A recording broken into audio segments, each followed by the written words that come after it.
Hello, listeners. Welcome back to Cynthia at the Table. I am your host, Cynthia, and I have here today with me co-hosts Angela and Arena. Hello. Hello. How's everyone doing on this wonderful Friday morning? We also have returning to the table the fabulous Yolanda DeRamus. You remember Yolanda was here with us before on our Managing Through Diversity episode. Welcome back, Yolanda. Thank you. Good to be back. Also, we have another special guest at the table, Sabra Johnson. Sabra, tell us a little bit about yourself. I'm Sabra Johnson. I'm an administrative deputy with the County of Los Angeles in the Internal Services Department. And I'm happy to know about your podcast, so now I can bug you about being a guest in the future. So thank you for inviting me. I'm happy to be here talking about self-care. Awesome. All right.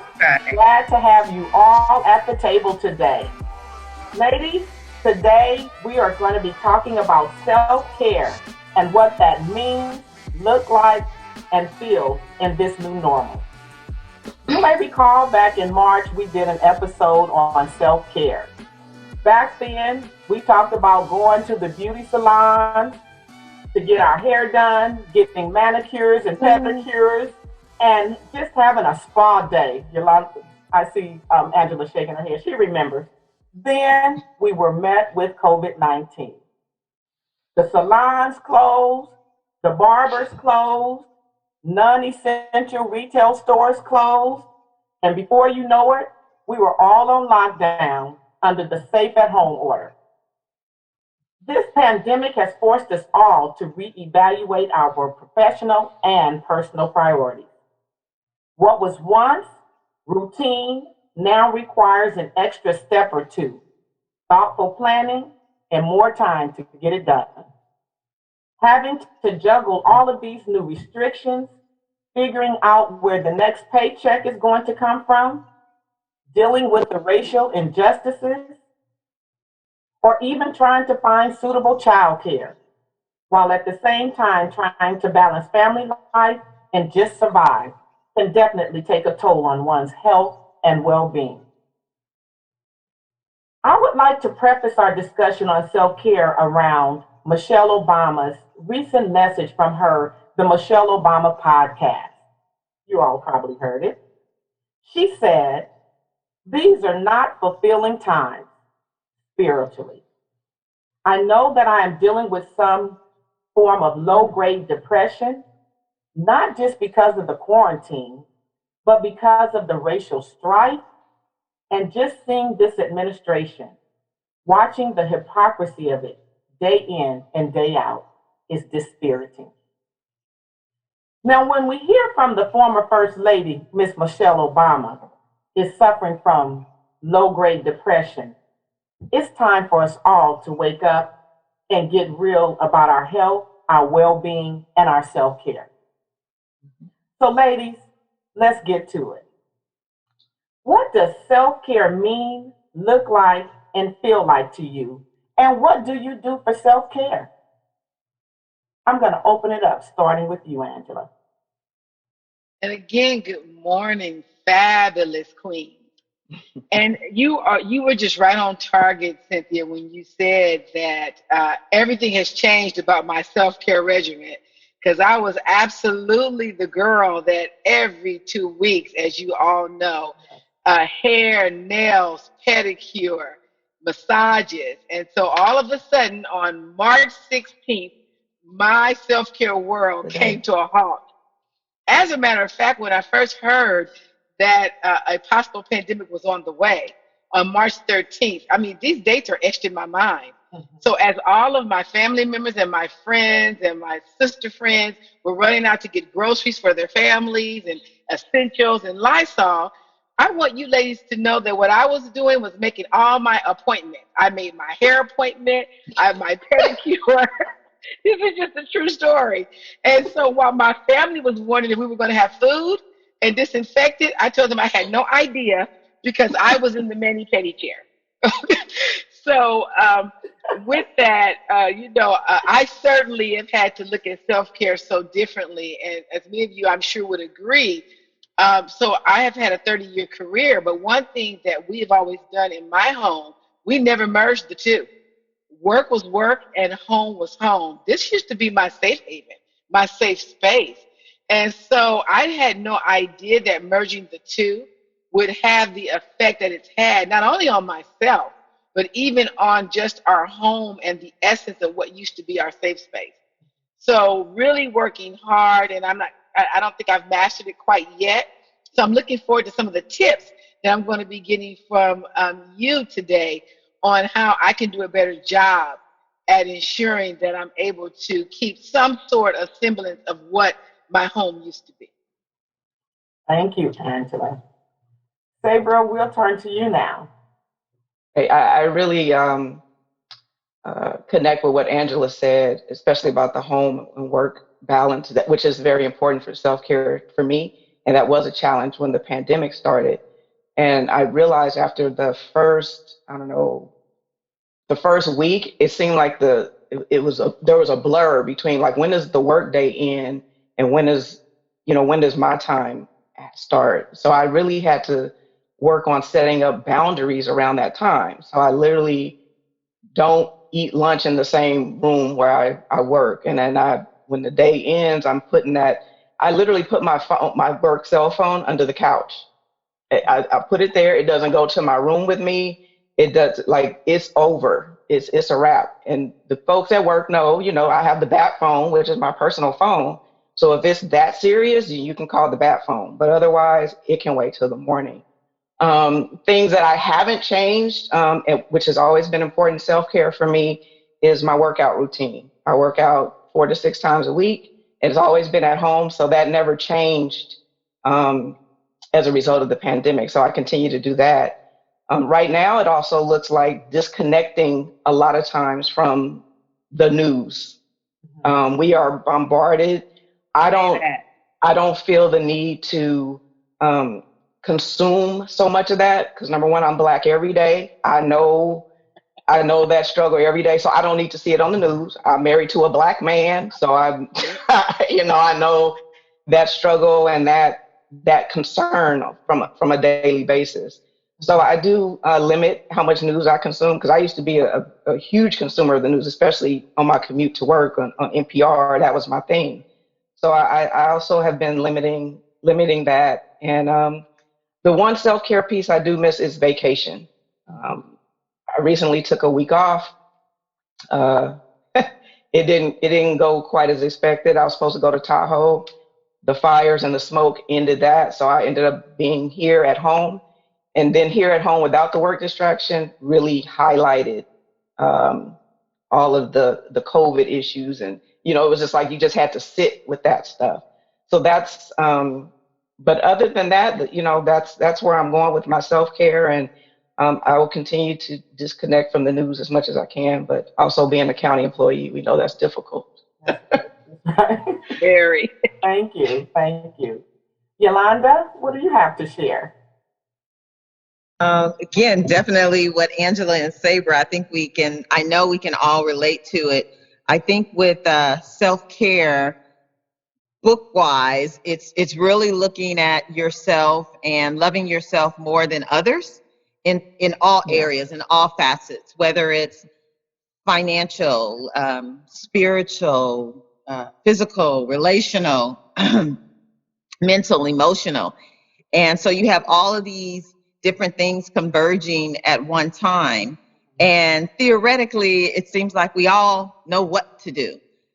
Like Sabra, and I'm sure all of the ladies, very blessed to be able to travel. It's something that I've always enjoyed doing. I think back to 18. I mean, just kind of even going across a little border to Rosarita to get a massage and hang out and drink wine and all of that. And so pre-COVID, that was my release. I don't have a lot of family out here, and then my family that's in the South, I don't really know them that well. So I've relied throughout my years really on my sister girlfriends that I've met along the way, such as you ladies, as well as my church community growing up.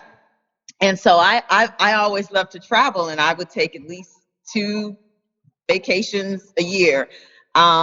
Another kind of thing that I mentioned with self-care is relational. It was wonderful, even sometimes going to, say, a concert, free concert in the park, even if it were by myself, to kind of just decompress and talk to people and meet people and chat with people and share a glass of wine or share some bread. And so COVID has really changed the way we have to interact with people. And I think that's probably been one of the more difficult things that I've had to deal with. But I think we all know, all of us ladies know, everything happens for a reason.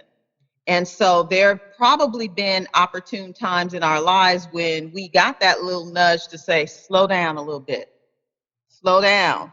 And while this circumstance is not ideal, it is an opportunity for us, I think, to take stock. And so for me, who's always, texting, it's quicker, I don't have to worry about you not answering the phone. Of course, my self-care was like trying to reach out to some of my distant relatives and actually picking up the phone and talking to them. And so that's been great. There has always been a blur, like Sabra mentioned before, working for the county and in our respective positions as we all have moved up, across, down, and in the county system, with the lines between work and personal. So pre-COVID, I wasn't as good as you, Sabra. I mean, you always had to have that phone at the ready. You walking into the bathroom, you're telling too much, right?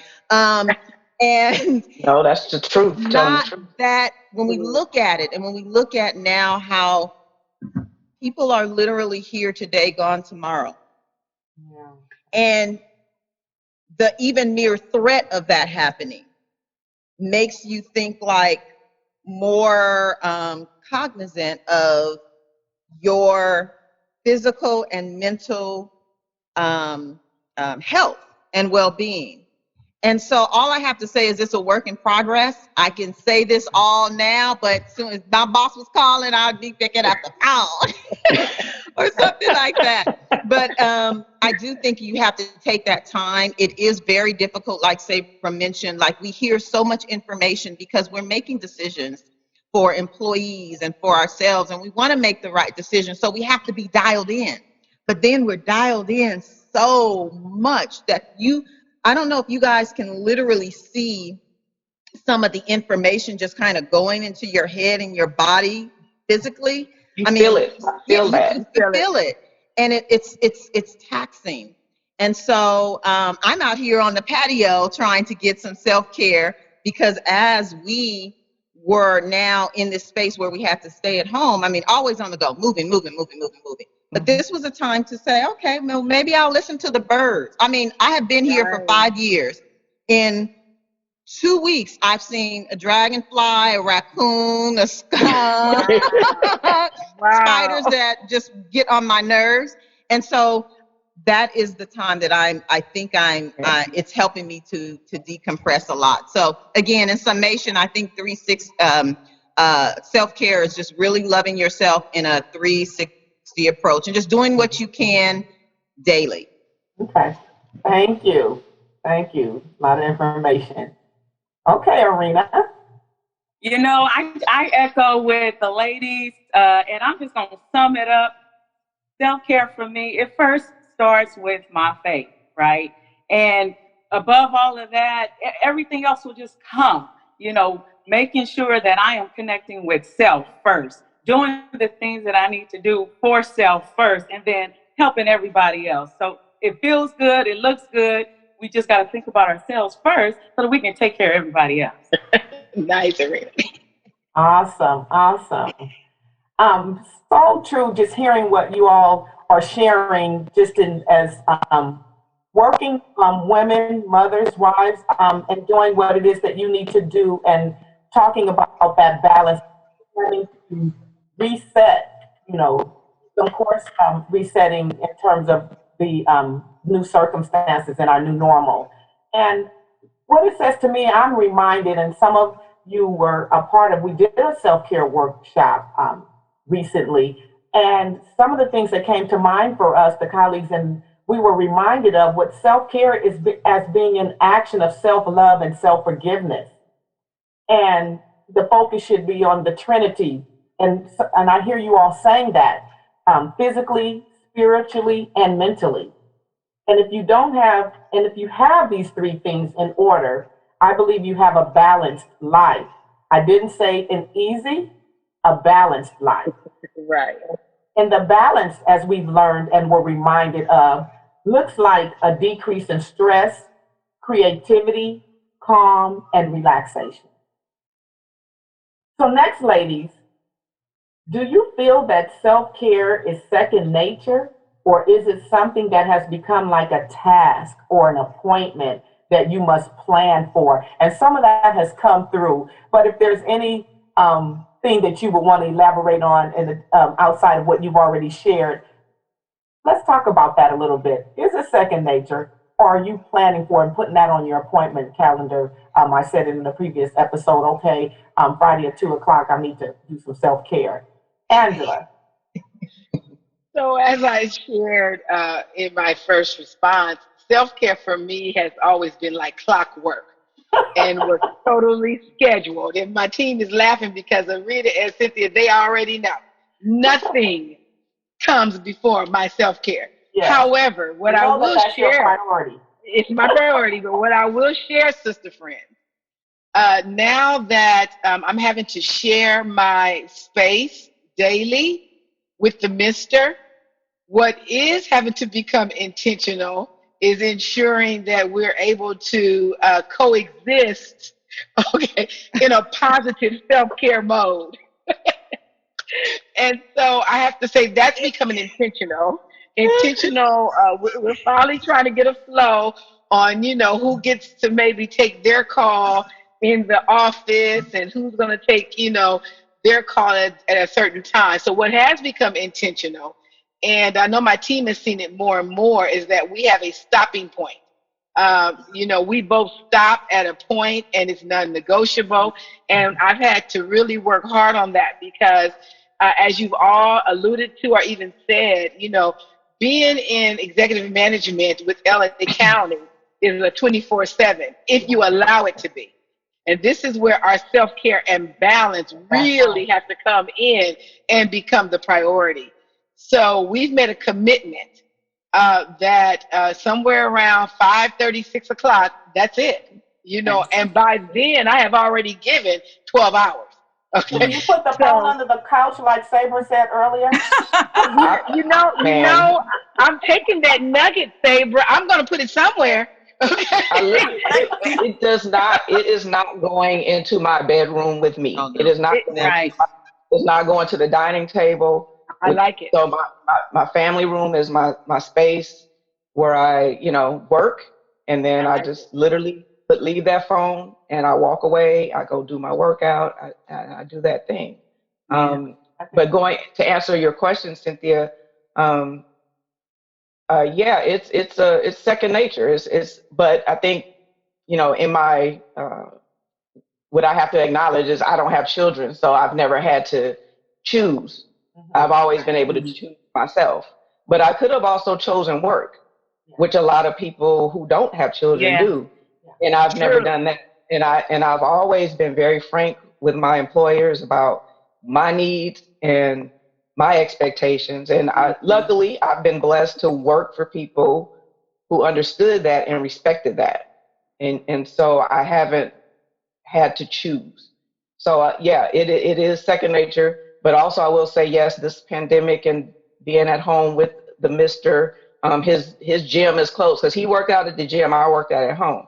Now the gym is closed. And even if it weren't closed, it would tell you can't go. So I've had to now share my workout space and my workout time. And the stuff I do is very different from what he's been doing. And if I have to hear him whine one more time, I just don't know if we're going to make it. I mean, he's constantly complaining about the type of workouts. I mean, I'm like, man, you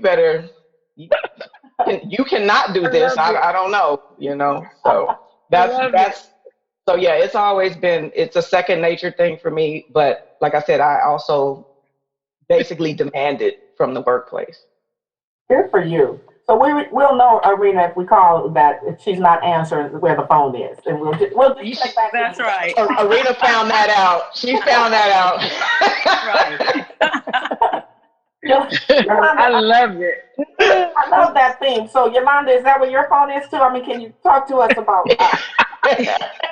I love Sabra's response. I think inherently it should be, again, this is prescriptive. It should be first nature. I mean, all of this world was made, depending on what faith you believe in, but I believe in the Christian faith, and so all this world was made, and on the seventh day it was a day of rest. Maybe that was deliberate. Maybe it was, I'm going to schedule it for the seventh day, or maybe it was natural. So I think the answer to your question is yes, and both. And we do need to set aside some time. Like Sabra, I didn't have to make a choice.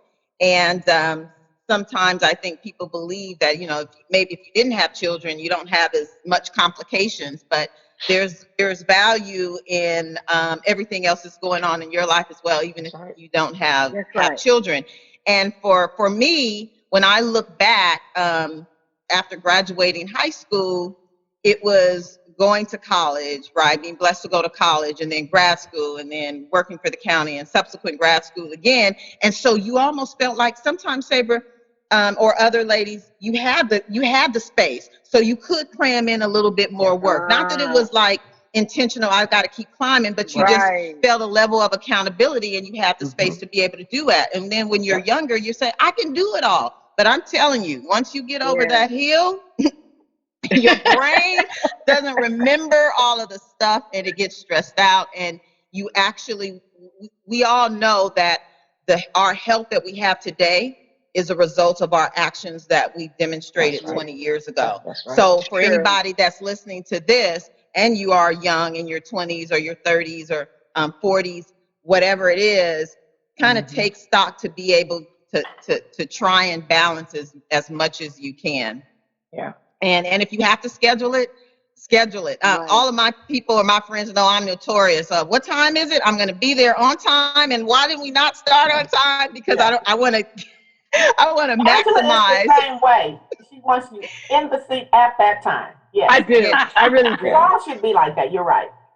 And to tag on to what Yolanda said, I just want to say, when you, and this is what I tell people when I'm trying to encourage them to exercise, because I'm so big on exercise.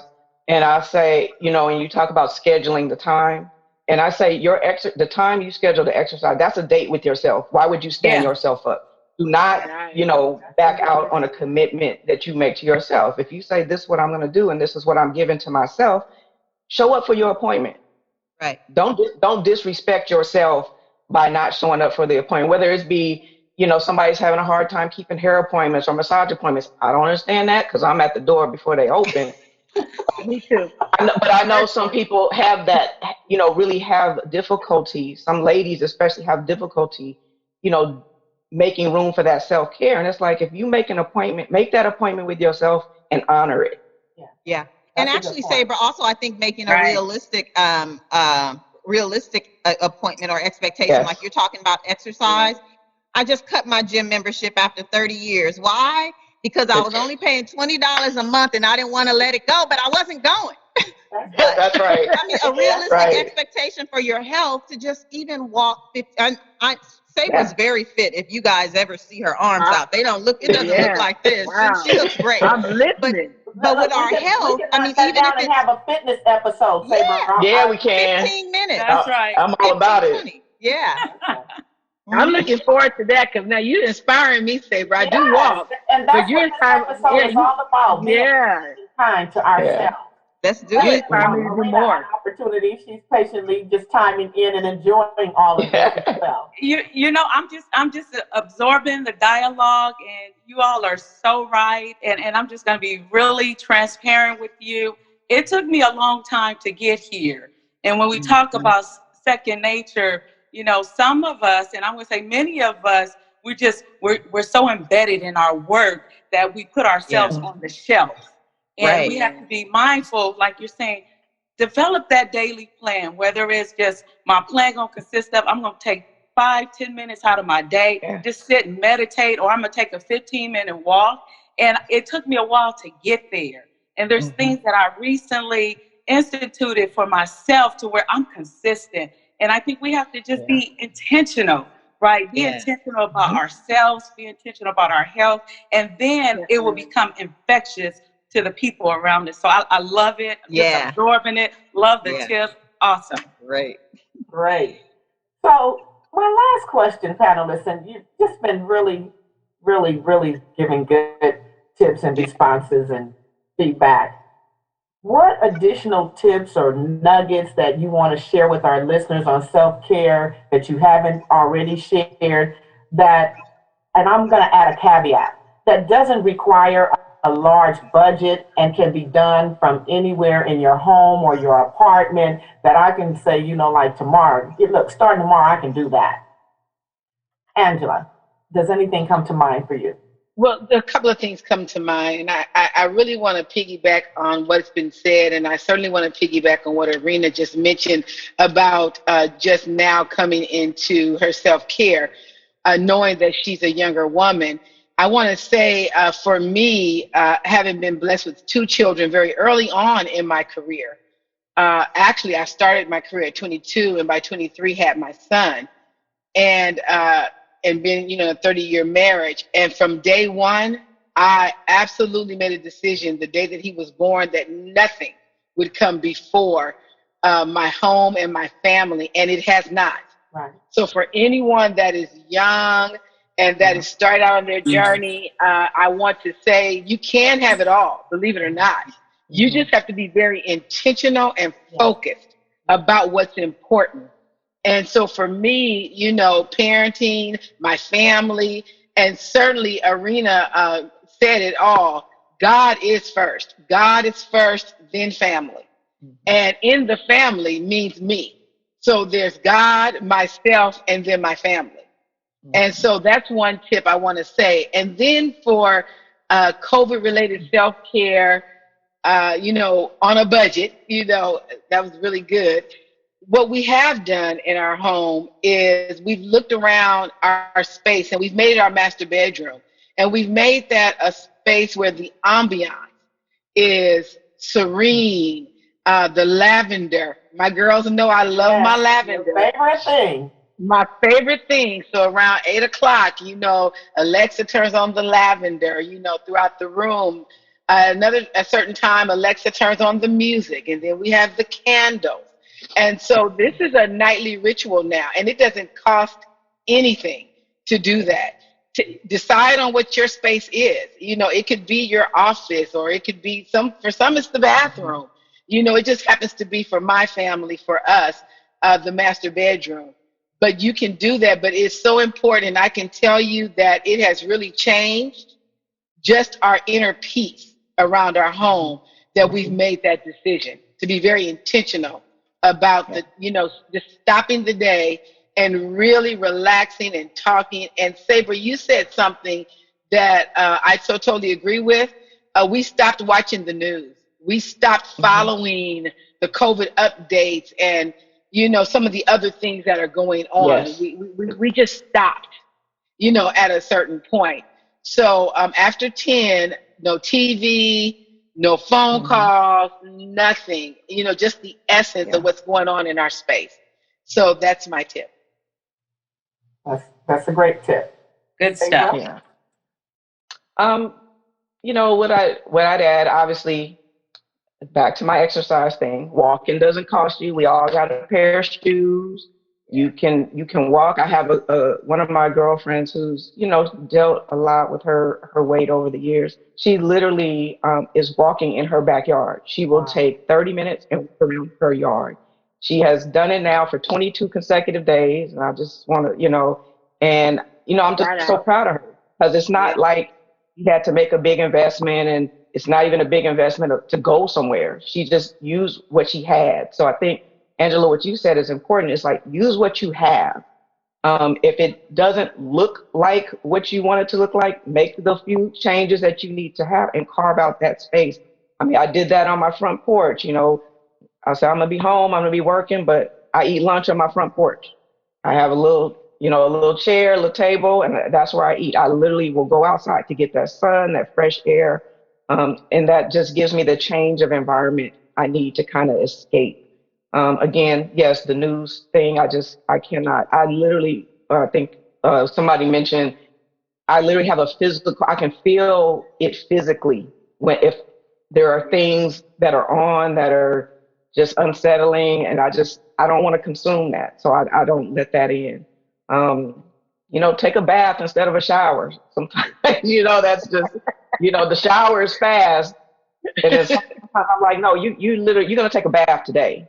Right. And it's like, man, I haven't had a bath in 2 months, like, man, this, so it's just doing small things like that. And candles, I have a ton of candles, and I was like, you know what, I need to start lighting these things. They make me feel better. I like the aroma they give off. So those are the things, that I say, but it's just important to remember, you really have, if you have a roof over your head and food in your refrigerator, you have what you need. You have the essentials to create a self-care space. So that's my answer. Nice. Right. Yolanda? Yeah, not too much more to add. Those are excellent points. I just written down exactly the same thing. This is the opportunity again to get back to nature and what God has created. And I grew up in South Central, y'all, so I know that you don't always have access to green space, but thanks to the county, we are increasing that, right? Yep. So if you have the opportunity to find a safe park, like Sabra and Angela was mentioning, I'll walk to the park now. You couldn't get me to walk at work, but now I'll try to do 15 minutes before work starts. I try to do 15 minutes during lunch, and then at the end of the day, I'll try to do another 20 minutes or 30 minutes, depending on how hot it is. Going to see some water can be so therapeutic. So if you have the means, just drive, whether it's 1 mile or sometimes it's even worth it to drive 10 miles just to go look at the water. I discovered a spot in San Pedro. I'm born and raised in Los Angeles. Did not know this spot existed in San Pedro. Beautiful overlook. Went walking one day and saw the beach. So I think that's a good example. I was getting into taking baths too. I call them my Sunday soak nights. And that's when I get ready. That's when I get in the tub and I really decompress. And I'm literally like candles also? in there an hour. Yes, I like the candles. That was another thing I just wanted to add. 99-cent store, y'all. Dollar Tree, Family Dollar, Ross. You can get some candles for $1, $2, $3 if your budget allows you to do so. I would say just try it. And this is not only just anybody who's listening to CM Squared. It's not just for the ladies. Men, it would be fantastic if you initiated this on your own for your own self-care. And you will have the ladies eating out of your hands, thinking how sensitive you are. You come up with some ideas. Yes, Yolanda. Secret, do that. Yolanda, yes. And then lastly, podcasts. I have been a podcast person for like 15, 20 years, something like that. I have an Apple, so it's been a part of me. There's so many out there. Literally, you type in meditation, whatever word comes into your head, it's going to be there. And they're actually very good. So 15 minutes, listen to a podcast. The county has the Headspace app, which actually has funny visuals. It is really good. I would say incorporate that as well. And accountability. I love the fact that you're encouraging your friend Sabra on her just walking around her house and utilizing her own embedded creativity to help with her physical well-being. So if we know somebody and we hear something and we see we can be a buddy to encourage them along the way, let's do it and encourage ourselves as well. Beautiful. Right. Right. Hey, Arena. I see Well, you you know, taking it all in. they said it all, right? We can just go home, right? Yeah. You know, and just kind of listening. We can do so much with so little if we just had the right attitude. And I think that's where self care really starts. We got to have the right attitude, stop making excuses, and just do it. Just do it. We talked about walking to the park. It doesn't take any money to walk to the park. Go to the beach. We're in Southern California. Come on now. Yeah. Right? Yeah. Yeah. We all know. We all know. But of course, our listeners, you know, if you're still making that excuse, you got to get off the couch. You got to get off the couch. You know, so that's what it is. Have the right attitude. Stop making excuses. And the self-care, that's where it starts. Yeah. Great That's response, lady. Nice. I mean, and to your point, Yolanda, I was reading some tips online about self-care to share with the listeners today, and I took away a few things that can easily be done from home or the apartment. For one, they said to have a buddy, the buddy system that Sabra was talking about, encouraging her friends, and I know you all do it as well. And having a buddy makes the most mundane activities enjoyable, which leads you to exercise. You talked about exercise. So exercise can be done right from your home, in your backyard, outside in the front with the proper tools and planning. Just select an activity that you want to do for the day, be it yoga, stretching, toning, or cardio. Make a plan and stick to it. They also shared some tips on even cooking. You can use natural and fresh ingredients to make healthier versions of your favorite meals. I see you smiling, Angela, and Sarah shaking her head as well.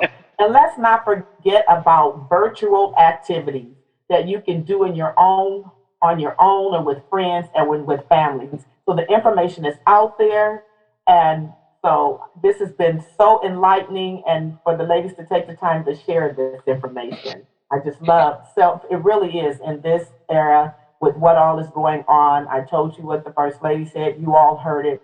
We have to focus on self-care. Well, ladies, that's our time for this episode. I hope for our listeners that you can use these great tips for self-care. It is so important, especially during these challenging and stressful times. I want to thank my co-hosts, Angela and Arena, and our special guests, Yolanda and Sabra. Yes. Be sure to join us at the table next time, listeners. Now, I would like to leave you with a quote that reminded me of how critical self-care truly is. And it says, if you don't make time to manage your well-being, you will be forced to manage your illness. And there it is. Hey, amen. Amen. Drop the mic Amen. on that.